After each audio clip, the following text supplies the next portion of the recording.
coaches, I just wanted to take some time real quick. After I posted that mesh video last week, I got some more requests about can you do more drills or just film it. So yeah, here it is. I have another one for you. So one specific request was showing how we rep our all verts rules.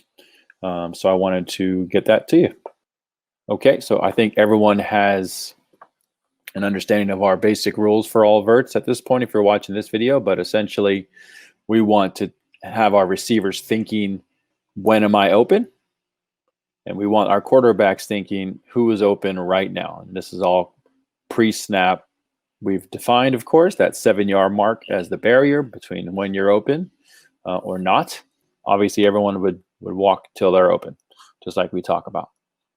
Quarterback would choose which one he was throwing to, take the easy money, then we'd rotate in.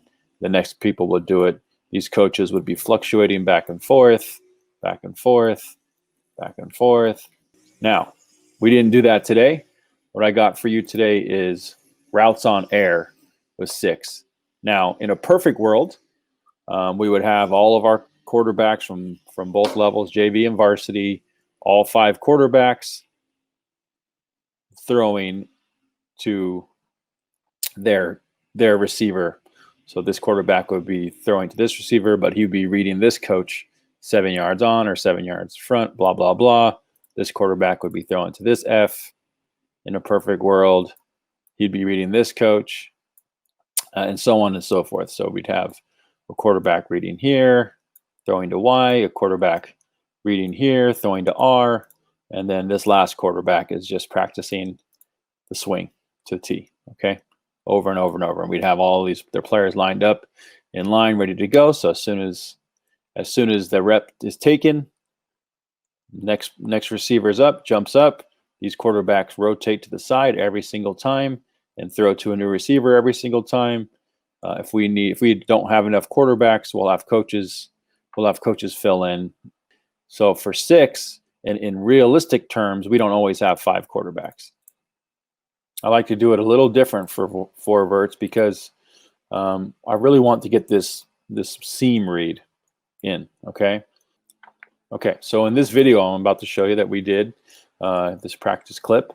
What we're doing, we have 3 quarterbacks at practice today.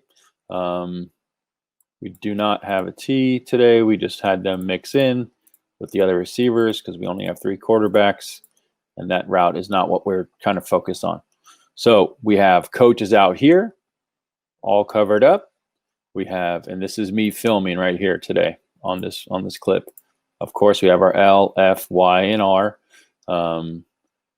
And the way we're just going to rep this out and get everyone used to it. So this quarterback is throwing to L, and he is reading the 7-yard mark here with this coach, and he's going to fluctuate. And this quarterback is throwing to R, and he's going to read this coach every single time. You'll see that in the video. The reason I do this differently for all verts is because I want this middle seam read to get worked on, okay? And if you remember, in our offense, if both of them are inside of 7 yards, both these guys are running outside release, restack goes, and then the middle quarterback is reading this safety. If he goes straight back or to his left, he's going to throw it to F because that's where we're going to try to go every single time. If this safety goes over this way, he's going to throw to Y. Okay, so he's still gonna read his 2 seam routes or his 2 defenders here. If one's up, if one's back and one's up, this person's open, so he's gonna throw this. And then this kid is, even though it's kind of blasphemy in routes on air not to have every single kid get a ball, for the purposes of this reading the safety, getting used to that, we're just gonna have him run his route. But we want to train these kids, right? So if this guy is up and this guy is back, then the middle quarterback's going to throw this guy. Now, when we start going both up, pressed, or just inside of 7 yards, then the quarterback's going to work on reading the safety. So this makes it a little bit more realistic in the game, in the fact that he's reading here, he's reading here and here, and only when the rule says to take the seam shots is when he's going to do it. So it's a way to rep just the 7-yard barrier out here, 7-yard barrier in here. So we're still repping everything that we need to. And then we're taking it one step further and allowing him to actually read and throw that seam read. Okay, so let's play the video. So if you see here, like I mentioned, we have 3 quarterbacks. 3 quarterbacks, 1, 2, 3. So I'm turned around. That's our Fs, and these are our Ys, and I'm the safety in the middle of the field.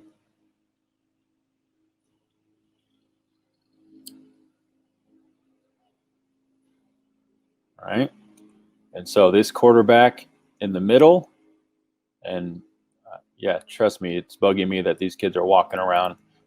When we get to the season, we will be going a lot faster pace. This is a great way to introduce the drills in a non-hectic atmosphere. I am barking out here a little bit, but not too much. But introduce these drills, let them get used to the drills, and so when we hit camp, we're going 100 miles per hour.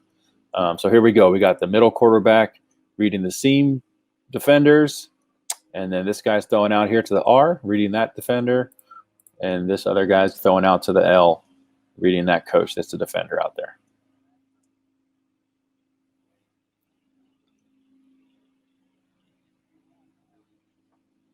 A little too much air, but I'll take it. He made the right read right now. Come on, let's go.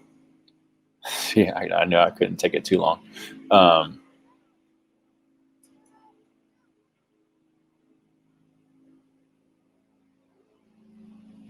Good.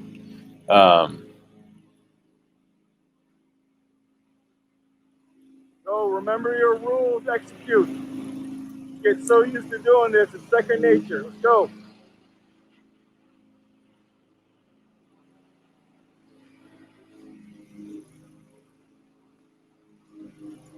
Good, good, good, good.